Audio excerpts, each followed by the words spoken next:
What's up everyone, and welcome back to the MMA Zone. Today, let's get started with Dana White and other UFC owners get exposed. As part of the recently certified class action lawsuit against the UFC, more and more information about the promotion's business practices has continued to surface. As part of the recent ruling, documents from the discovery phase of the suit will now be made public. Bloody Elbow broke down the latest bit of controversial information to leak, and the development does not paint a great picture of Dana White or previous UFC owners Lorenzo and Frank Fertitta. Throughout the trio's ownership, the company reportedly took out over $400 million in loans to pay dividends to the three owners. In 2007, the company reportedly took out a $300 million loan, with $199 million being allocated to the trio via a dividend. 2 years later, in 2009, the company did the same thing by financing another loan in order to fund a dividend for the three men. An interview conducted by Bloody Elbow with antitrust attorney Rob Macy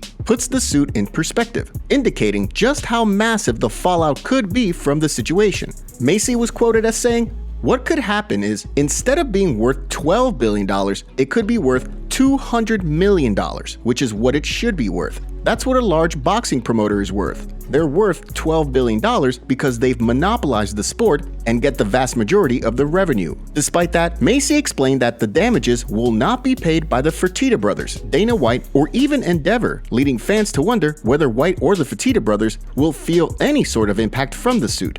With things moving fast, stay tuned for updates as they become available. Shout out to our first comments on yesterday's video. Thanks for the support. UFC fight updates. After making it past the midweek stretch, let's take a look at some UFC fight updates. First up, we have two updates to this weekend's UFC Paris card on September 2nd. After doing some scrambling, the UFC has finalized the fight between Taylor Lapilus and Kellen Loughran. The bout will see Lapilus look to make a successful return to the octagon after winning the vacant Aries FC Bantamweight title last year, while Loughran will look to extend his unbeaten streak after winning Cage Warriors Gold. Also on the card, William Gomez will fight Yanis Gamouri, with Gomez looking to build on a two-fight winning streak since joining the UFC that saw him pick up a controversial split decision victory back in April.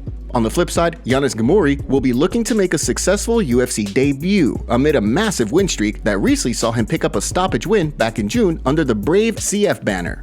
We also have reports of an update to the Noche UFC card on September 16th.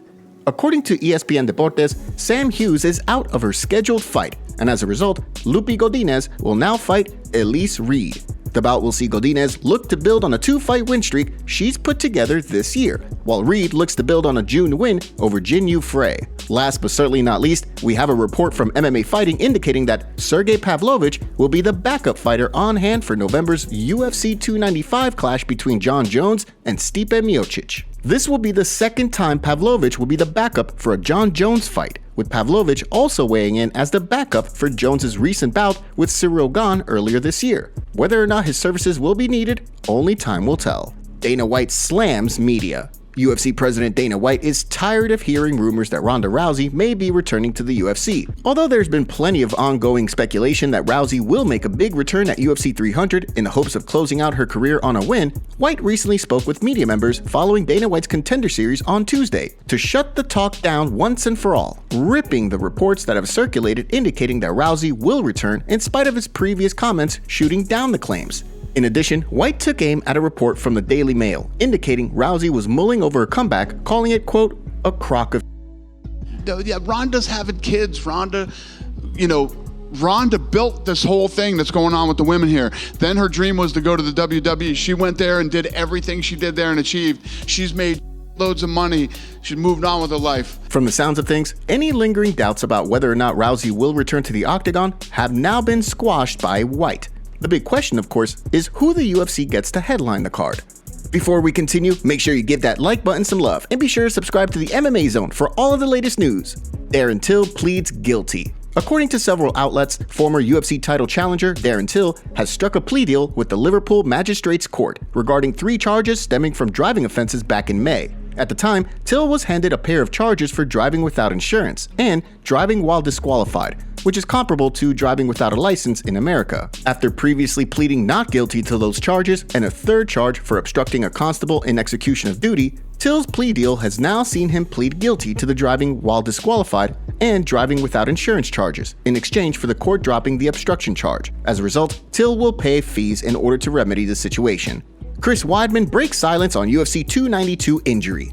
At UFC 292, former middleweight champion Chris Weidman made his highly anticipated return to the octagon to face off with Brad Tavares. Although he came up short in the bout, Weidman seems eager to return to the octagon once more. Unfortunately for the All-American, he'll have to go through a 4-week recovery process before getting back to training at 100%. During a recent episode of his Won't Back Down podcast, the former champ opened up on the results of his post-fight MRIs.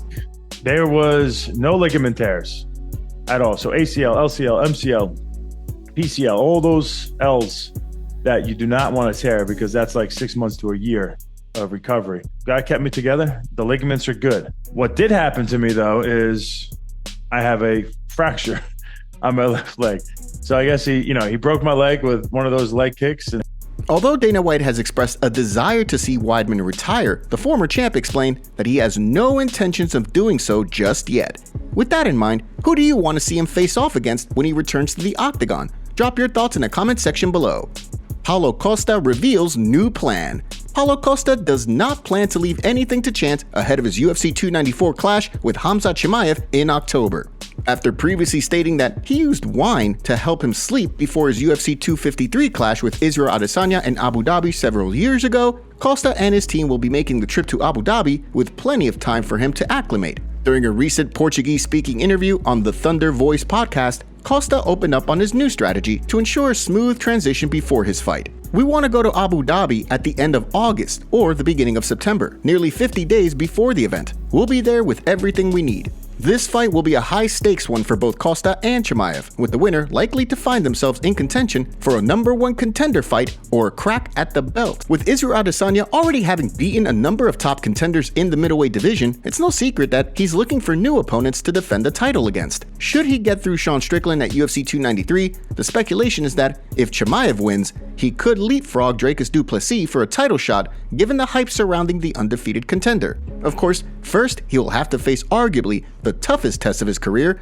in Paulo Costa. When the two men step into the octagon at UFC 294, how do you see things playing out? Drop your predictions in the comment section below. Charles Oliveira reveals big mistake. Charles Oliveira is using his UFC 280 loss to Islam Makhachev as a learning experience heading into the pair's highly anticipated UFC 294 rematch. With the fight rapidly approaching in October, Oliveira has no shortage of confidence. However, he also has no plans of repeating the same mistake he made in the build-up to the last fight. During a recent interview on MMA Fighting's Trocação Franca podcast, the former champ explained why he won't be taking the verbal battle to Makhachev this time around.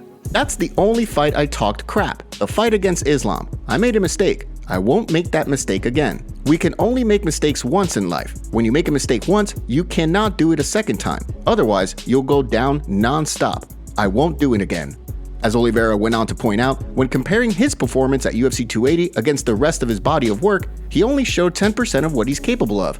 After showcasing a potential evolution in his game with his recent finish of Beneil Dariush, do you believe Oliveira has what it takes to avenge his previous loss to Islam Makhachev and reclaim his place atop the UFC's 155-pound division?